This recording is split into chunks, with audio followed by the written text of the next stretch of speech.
Hey guys, Mike from MasterYourMix.com here, and in this video I just want to share a quick little tip on how to quickly comp together vocals and how to keep your tracks neatly organized so that you know exactly where to look when you're editing. In terms of recording vocals, or any instrument for that matter, I've seen a lot of different engineers use different approaches for recording. Some engineers will hit record and hope for a perfect take from beginning to end, and if they don't get that perfect take, they'll delete that take and just keep recording until they get this perfect take all the way through. However, sometimes you won't end up with a perfect take all the way through, and instead, you might end up with little bits and pieces of greatness that you want to edit together and turn into one solid great take. That's what we call a comp. So let me show you how to quickly put together a comp take in Pro Tools. One thing I like to do is, as I'm recording, I like to use playlists. So if you click on the track name here, this is my vocal channel here, I got vocal 1, vocal 2, I've just named them Vox 1 and 2. And if you just click on this little arrow here, you can see all of these different playlists. Now I've already recorded these vocals, but if I click through them, these are all different vocal takes that I've recorded.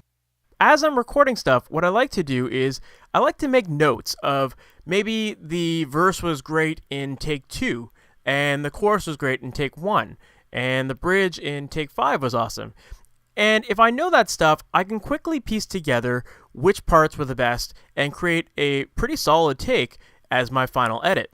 Now, one thing to note with Pro Tools is that when you first make a track, take this track for example where I've got it named Vox 2. If I were to create a new playlist, let's do this here, it immediately adds a .01.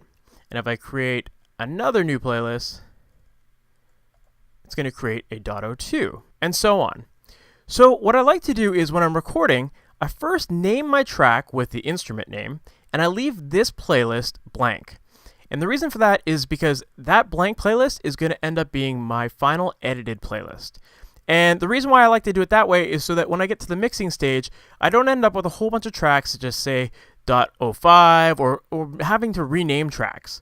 Instead, what I like to do is I leave that one blank, and then I immediately go to the first playlist that I create, which will be named .01. And at least then I know that .01 is my first take, and .02 is my second take, etc. And then I can quickly refer to my notes for which take was the best. Because if I didn't do that, then this first take here that doesn't have .01 would technically be my first take, and then I'd go to .01 here, and that would be my second take, and it would just get really confusing because all the numbers wouldn't align. So at least if I name them with the .01, .02, according to which take I'm using, it helps me keep things really neatly organized. Then, once I've recorded stuff, I can refer back to my notes, and rather than switching between the playlists like this, and then going like, okay, this part here was good.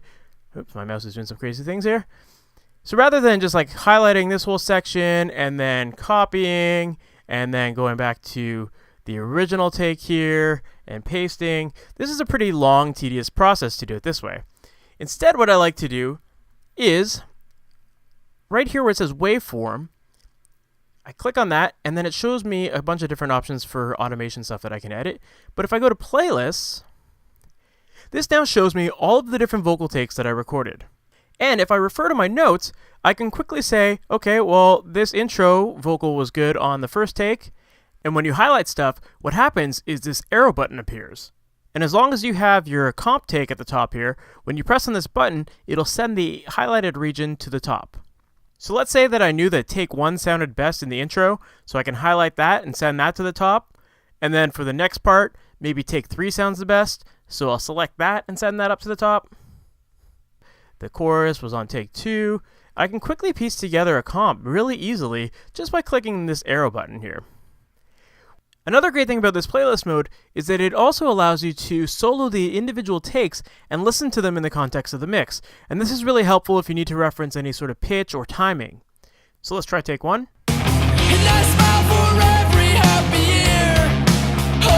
And then let's say I want to try vocal 2 instead. And I could just keep going through all of these different takes, trying to find the best parts. And this is especially handy if perhaps I didn't take detailed notes, or I just want to review all of my different options to see if there's something better out there.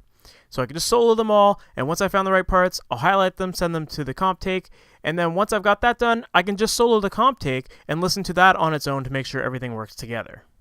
So using playlist mode is just a really quick way to help you edit faster and to also keep your tracks organized.